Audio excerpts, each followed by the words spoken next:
Welcome, friends, to confirmation class dedicated to one of the all-time most important topics ever. I hope you're well. Thank you for taking the time to join this video. I would like to get right into this because this is really important.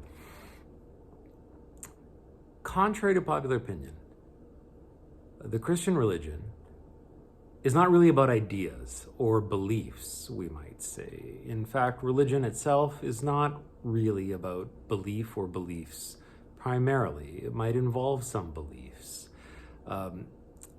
In the case of Christianity, there are mostly important stories. There are mostly important people. And if you come to worship on Sunday on any given day, you will hear lots of stories about lots and lots of different people. What you will not really hear so much about is ideas. Most Sundays of the church here are about stories and about people.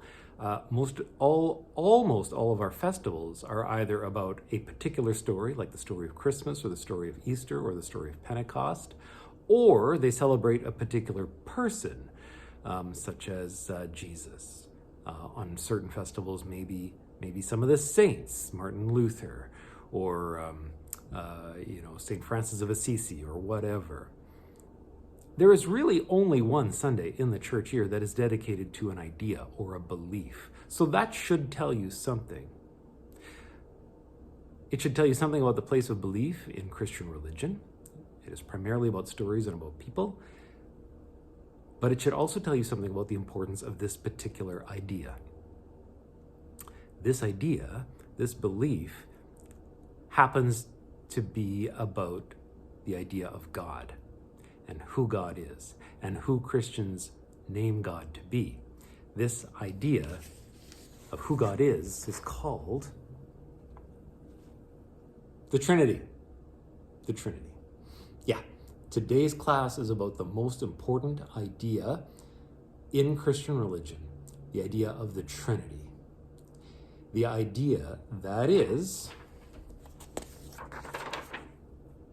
of the triune God, the three-personed God, traditionally known as the Father, the Son, the Holy Spirit, Creator, or in some other formulations, Creator, Redeemer, Sanctifier. The idea that in some way, God is most like a loving community of three persons. I'll come back to this later on. But the idea that God is most like a loving community of three persons, that is what God is most like, according to the experience of actual Christian peoples, is very, very important. God is not, we don't mean anything else when we say the word God as Christians. We mean that God is most like a loving community of three persons. We mean the three-person God when we say the word God. We mean Father, Son, and Holy Spirit when we say the word God every single time. Here are just some traditional symbols of the Trinity or of the triune God. Tri, obviously, related to the word three, triangle, etc. So triangle actually is a symbol for the triune God. These three intersecting rings, also sometimes you will see that in various forms as a symbol of the triune God. And also the shamrock, like a three-leafed shamrock here, also sometimes a symbol of the Trinity. So all those things mean the same thing. It has to do with the triune God. Now, here is the question that will generate everything else that comes today, and the question is why? Why do Christians think of God as most like a loving community of three persons? Because let's face it, that seems pretty weird. And it is weird. Often you'll hear, oh, this is so mysterious, it's so inscrutable.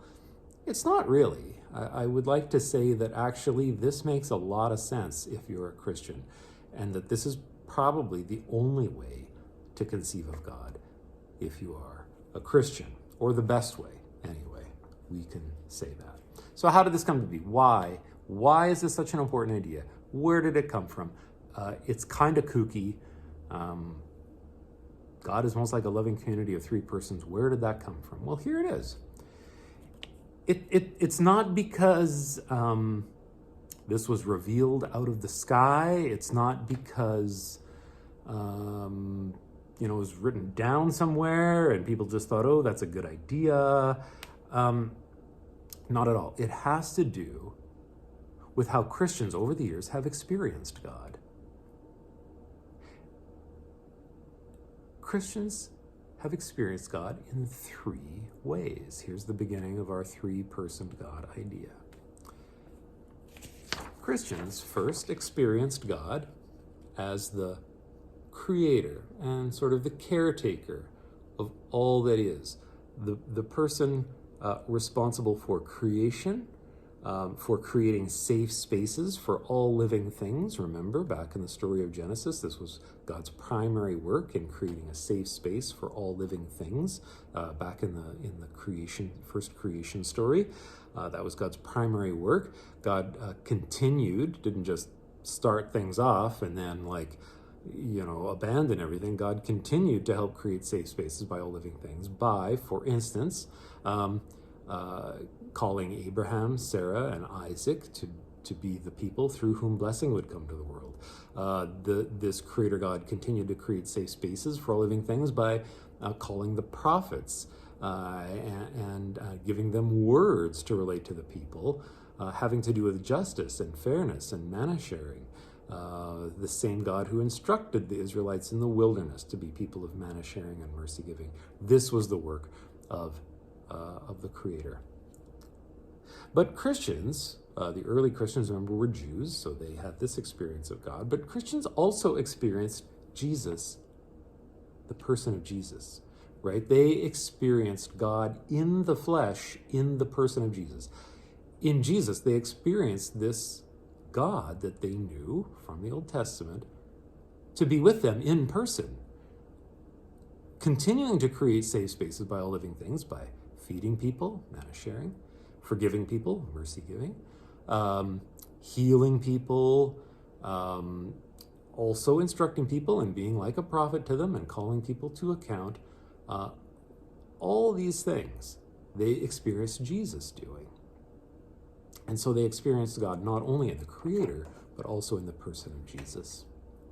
Well, after Jesus died and was raised, they experienced God to be with them in yet a third way, right? On the day of Pentecost, God sent the Holy Spirit. Remember? The holy, loving energy that was focused or concentrated and at work in Jesus, that holy, loving energy, that spirit that was at work in Jesus, they experienced that energy to be poured out on them, empowering them to do the same things that the person Jesus did. So they experienced God in the power of the Spirit as well. So Christians experience God in three distinct ways: as the Creator, as Jesus, and as Spirit. And therefore, the best formulation for God they could come up with was that God was most like a loving community of three persons. And I will get back to this as well. So, one God in three persons: Father, Son, Holy Spirit, traditionally. One God, three persons. This is a very traditional formulation for Christians of God. One God, one loving purpose shared between these three, but three distinct persons, each with their own personhood. Now this word person comes originally from a Greek word, and persona in Greek is simply a mask. So Christians kind of borrowed this terminology from Greek theater. In Greek theater plays, the characters often had a mask they held up to their faces in order to play a particular character.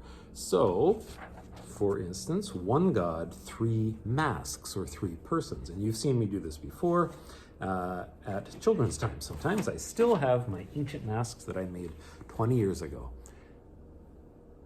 The Creator is one mask of God, one way in which we experience God.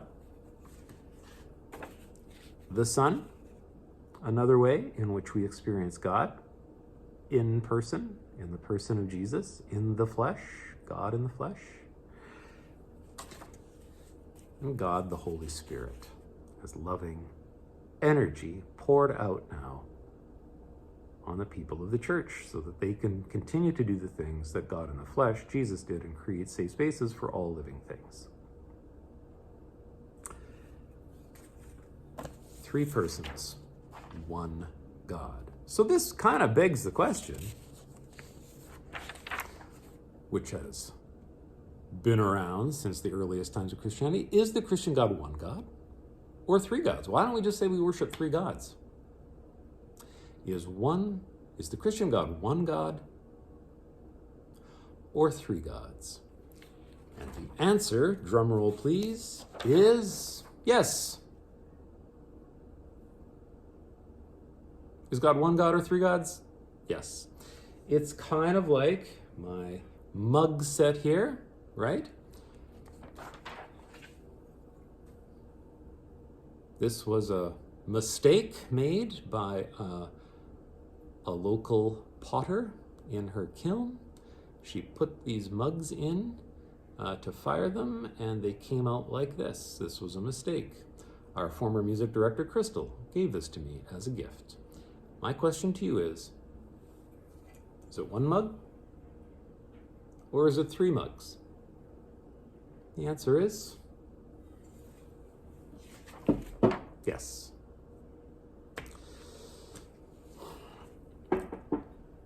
Why is this important? This is important and fundamental to Christian life because it has to do with the way that we relate, with the way the 3 relate to one another. It's important because it has to do with the way the 3 persons relate to one another. And you guessed it, it has to do with love. It has to do with love. The way the 3 relate to one another is very lovingly. Here they are in their circle, the 3 persons, Creator, Jesus, and Spirit. They share the gifts. Sharing gifts, they work together for a single loving purpose, which is creating a safe space for all living things, to love, bless, and heal this whole world and every person in it. That's their one purpose. That's their one divine purpose, their one godly purpose. They share the gifts they have with one another to accomplish this work. Jesus shares everything Jesus has with the Spirit, and the Spirit shares everything the Spirit has with Jesus. Jesus shares everything Jesus has with the Creator, and the Creator shares everything the Creator has with Jesus. The Creator shares everything the Creator has with the Spirit, and the Spirit shares everything the Spirit has with the Creator. This is what it means to be in loving community with one another. They are in this perfect circle of loving. And this perfect circle of loving, this divine being, this God is at the foundation of all that is. That is what we believe. The universe is founded on this love, this shared love, and this shared giving of gifts between the Creator, Jesus, and the Spirit. Hence, that is why we say in confirmation class, the Trinity is most like a loving community of 3 persons. Hence, God is most like a loving community of 3 persons. So when Christians say God, that is what they mean. They mean that God is most like a loving community of 3 persons. When Christians say God, they mean the Trinity. When Christians say God, they mean the 3-personed God, the Father, the Son, the Holy Spirit, who share their gifts with one another for a single divine loving purpose, which is creating safe spaces for all living things, which is to love, bless, and heal this whole world and every person in it. See, this triune God overflowed with so much love, all this love here that they have in amongst themselves, they had so much love and they overflowed with so much love that they created the world in order to love it and invite it into their love. Because this is the nature of love. When you love, you want to love outside of yourself. So the triune God created the world in order to love the world and invite the world and everything in it into its safe love, into its beautiful circle of safe love where there is giving and receiving of gifts, and giving and sharing of gifts with no end. That is a beautiful thing. That is at the heart of our life together. So we can say God is actually loving relationship. God is, in God's very self, loving relationship. For Christians, that is what God is. God is not this static thing. God is loving relationship. Therefore, since we are made in the image of God, that is what we believe, since we are the exact likeness of the God in whose image we were created in order to be loved and invited into the triune God's love, we too are made for loving relationships. The triune God creates communities or ecologies which can also be safe spaces for other living things. Like the triune God, we too are made to love the world and invite others into this love. We too are to create loving communities or ecologies in which all living things can be safe. That is the purpose of the church. We will get into that next time, and the next couple of times actually, when we talk about worship and when we talk about the mission of the church, because we are getting very close to talking about the mission of the church. Needless to say, the mission of the church is the mission of the triune God, which is to create safe places for all living things, to love, bless, and heal this world and every person in it. That is my talk on the Trinity. It is foundational to who we are. Obviously, we, since we are created in the image of the triune God, are called to reflect the nature of the triune God, which is loving relationship. We are called to be in a loving relationship with creation and with all others in creation, and to create loving communities that reflect the life of the triune God, in which there is mutual sharing and giving of gifts, and invite others into that safe place within our loving relationships. That's why the Trinity is so important. I think you can get a sense of that now. It is a very different conception of God, but it is foundational to who we are. It is different, but it is the most important idea we have as Christians. Thanks for your attention. Have a wonderful rest of the day. Don't forget, you are making this day special by just being you. Just the way God made you. Just the way you are right now. You are making this day special for many people. There's no one in the whole world quite like you. Okay, take care. I will see you next time. Bye-bye.